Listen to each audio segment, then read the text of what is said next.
Salut les amis, la dernière fois qu'on s'est vu, c'était pour le championnat de croix. Là, en fait, voilà, donc j'ai eu le problème d'embrayage. Normalement, je devais acheter un embrayage à l'équivalent de 700 €. Volant moteur 250 et embrayage 450, 400 quelque chose. Ah voilà, vous savez Lucien qu'il a une S14 aussi, hein, avec un bloc forgé et tout ce qui s'ensuit, et avec du coup un embrayage renforcé. Il m'a dit voilà, lui sa voiture ne roule plus actuellement. Du coup il m'a dit, texto, si t'as besoin, tu viens, tu démontes, tu récupères. Parce qu'en fait normalement je suis censé rouler d'ici peu. Alors le truc en fait c'est que je vais un peu spoiler tout le monde, on va dire, je lui rachète du coup son moteur forgé. Donc ouais, ça promet. Ça veut dire beaucoup de puissance, mais c'est pas pour tout de suite, parce que là, bon, pour l'instant, voilà, j'ai pas les moyens, c'est pas le moment, parce qu'on est encore dans la saison, et voilà, mais ça viendra par la suite. Je vais donc démonter son moteur, le sortir de sa voiture. Du coup, on va voir ensemble comment on démonte un moteur d'une voiture. Je vous le dis, c'est la première fois que je sors un moteur d'une voiture, donc je sais pas combien de temps ça va me prendre. Lucien m'a dit, si c'est la première fois, ça va prendre une journée et demie. Donc grosso modo, je vous dirai combien de temps j'ai mis. Là, on arrive chez Lucien dans 5 minutes. Alors, on a déjà tout installé. On a prévu nos caisses à outils habituelles, 3 bidons pour tout vidanger, une roue pour éviter à la voiture d'avancer, et avant d'avoir mal partout, on a prévu le tapis. Et le cric qui est en dessous de la voiture, prête à être levé. Alors, ouais, il y a des dégâts là, il y a des dégâts là. La portière et le bas de caisse qui ont pris un sale coup. D'ailleurs, je pense qu'il a oublié la glace de son rétroviseur. Mais du coup cette pauvre Sylvia a besoin de soins. Et le premier truc qu'on va faire, ça va être de tirer l'arbre de transmission qui est en dessous.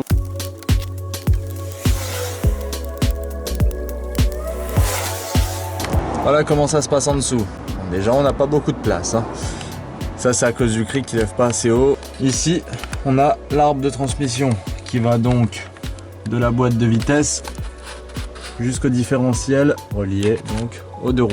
Donc on va déjà dévisser ça, et une fois qu'on aura dévissé ça, on va pouvoir tirer le demi-arbre de transmission donc qui est simplement rentré ici dans la boîte. Un petit conseil les gars, en fait le mieux c'est de commencer par le plus chiant, comme ça au moins tu vois, une fois que tu as passé le plus compliqué, une fois que tu as fait ce qui était chiant justement, après ça devient plus facile. Parce que si tu commences par ce qui est facile, tu dis ah c'est bien, ça avance bien, et que tu arrives sur la partie où c'est compliqué, bah alors là je te raconte même pas. Voilà, le demi-arbre de transmission est sorti. L'arrière est libéré. Maintenant, ce qu'on va faire, c'est qu'on va lever l'avant de la voiture et on va déjà virer les câblages qui sont raccrochés avec le récepteur d'embrayage.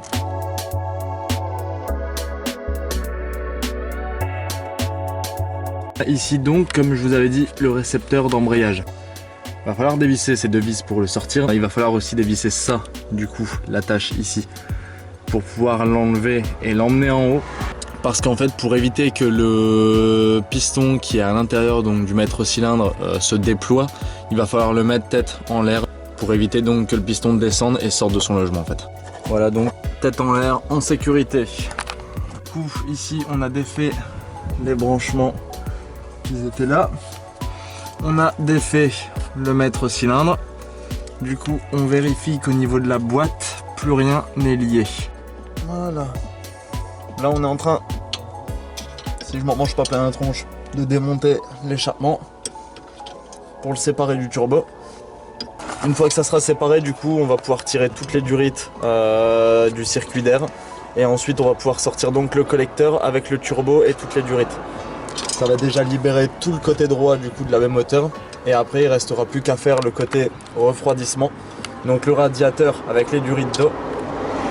Après normalement je pense qu'on devrait être pas mal. Tout ce qui était admission, donc il y a le turbo, tout ça, tout a été retiré ici niveau admission. Donc pareil ici au niveau du collecteur, la durite qui venait ici a été retirée. Au niveau ici de la ligne, du coup, on est venu séparer de la partie que j'avais soudée justement à la downpipe. On est venu donc séparer les deux parties ici, comme ça la ligne elle est libérée du moteur, donc elle nous embête plus. On a aussi enlevé l'hélice du Visco pour éviter de l'abîmer quand on va sortir le bloc. Parce que bon, quand on voit en fait, quand on prend l'hélice, c'est vraiment du plastique qui est bien souple. Donc si on le laisse sur le moteur, quoi, c'est un truc à le casser et sans difficulté. Donc je vais commencer à vidanger le moteur, liquide de refroidissement. On va finir de vidanger la boîte, comme ça au moins tout ce qui est fluide c'est vidé. Et ensuite on va pouvoir donc tirer les durites du collecteur pour pouvoir justement le sortir. Parce que là en fait on a les durites d'huile qui sont reliées ici sur les côtés. Et du coup si on les tire tout de suite sans avoir vidangé, on va perdre de l'huile bêtement, la faire tomber, enfin voilà. Sinon les gars, il fait une chaleur, je sais pas combien il fait, il doit faire peut-être 30-32 degrés. On étouffe, ça manque d'air. Après on va pas se plaindre. Alors là, on enlève la grosse durite de liquide. Maintenant qu'on a tiré cette durite de refroidissement, tout ce qui nous reste à faire, vu qu'on a libéré le radiateur, c'est le sortir avec le tuyau là du coup, tête en l'air, pour pouvoir ensuite vider dans l'entonnoir tout le liquide de refroidissement qu'il y a dedans.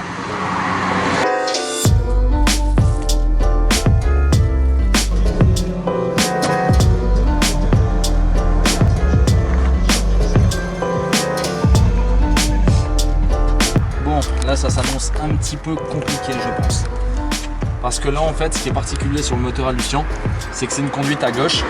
Et du fait que c'est une conduite à gauche, moi je sais pas si vous vous souvenez de ma voiture, mais ce qui est ici est de l'autre côté.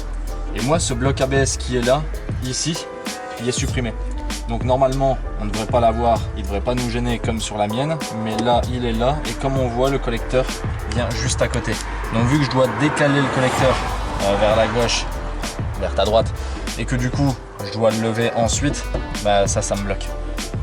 Voilà, maintenant je pense que vu qu'on a tiré les deux durites de frein et le reste ça devrait sortir sans trop de problème. Je t'envoie une giclée de liquide de refroidissement frérot.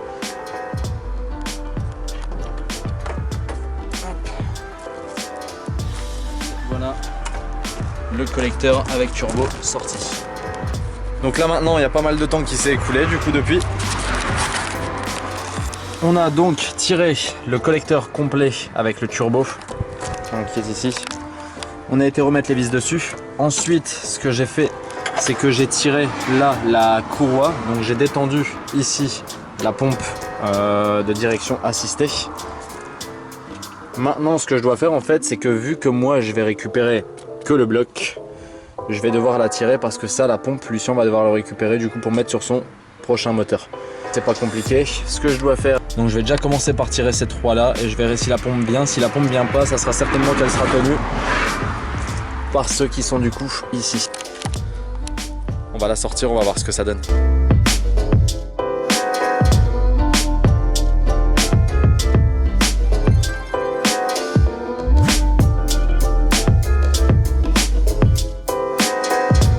Bon, maintenant qu'on a enlevé et mis de côté la pompe de direction assistée, on va se concentrer maintenant sur tous les branchements qui sont en haut, donc bougies, bobinage, tout ça.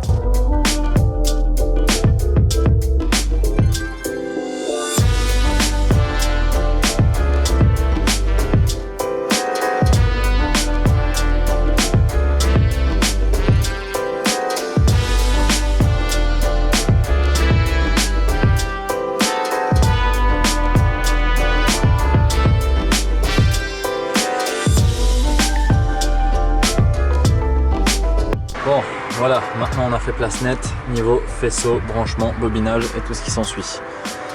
Ensuite, parce qu'il y a toujours une suite, prochaine étape donc, l'alternateur. N'empêche, mine de rien, ça prend quand même un temps fou parce que là il est quasiment 19 h et Lucien avait bien raison. Je pense que je vais bien mettre une journée et demie à sortir le moteur. Bon, maintenant on se fait cet alternateur. Voilà, donc concernant l'alternateur, là on a enlevé la courroie du coup d'alternateur, on a enlevé aussi du coup la fixation du tendeur, on a l'alternateur qui est libre, voilà. Maintenant ce qu'il nous reste à faire c'est juste tirer le vis qui est là, la tige, pour que l'alternateur tombe et qu'on puisse le sortir.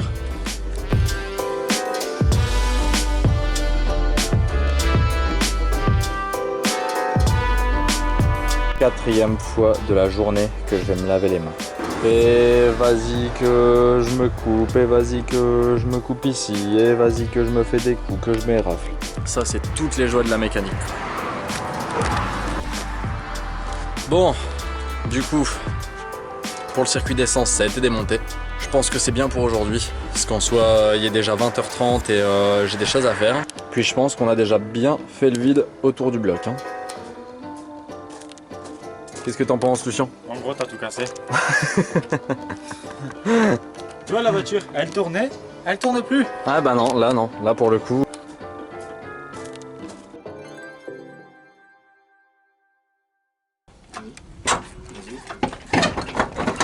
Voilà, il est sorti.